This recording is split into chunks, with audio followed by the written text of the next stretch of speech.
नमस्कार मंडळी. मराठी अभिनेत्री सुकन्या कुलकर्णी मोने यांनी नेहमीच त्यांच्या अभिनयानं प्रेक्षकांची मनं जिंकली आहेत.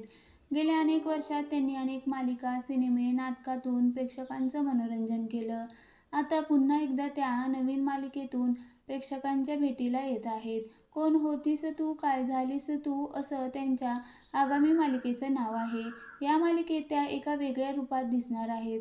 पण गेल्या 1.5 वर्ष त्यांनी कामातून ब्रेक घेतला होता. याबद्दल त्यांनी नुकतंच एका मुलाखतीमध्ये सांगितलं. कोण होतीस तू, काय झालीस तू या मालिकेच्या शूटिंगला नुकतीच सुरुवात झाली. या मालिकेबद्दल बोलताना सुकन्या मोने म्हणाल्या, प्रेक्षकांनी आजपर्यंत मला प्रेम दिलं, त्यामुळे मी इथपर्यंत पोचले आहे.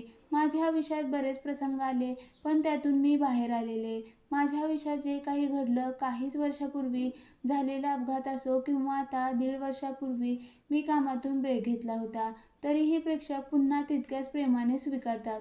त्यामुळे हे शक्य आहे, असं सुकन्या यांनी म्हटलं. माझ्या 1.5 वर्षाच्या ब्रेकबद्दल सांगायचं झालं तरी मला थायरॉईड आहे आणि आपल्या गुडघ्यात एक गादी असते, त्यावर एक कव्हर असतं, ते फाटलं होतं. ते कव्हर फाटल्यामुळे मला त्रास व्हायचा. उठताना, बसताना, चालताना. त्यामुळे जवळपास 1 महिनाभर मी झोपूनच होते. काही महत्त्वाचं काम असेल तरच उठा, असं डॉक्टरांनी सांगितलं होतं. यानंतर डॉक्टरांच्या सल्ल्यानुसार फिजिओथेरपी तसंच इतर उपचार केले. आता बरी आहे. असं असलं तरी मध्ये मध्ये त्रास होतो. पण मालिकेची टीम मदत करते.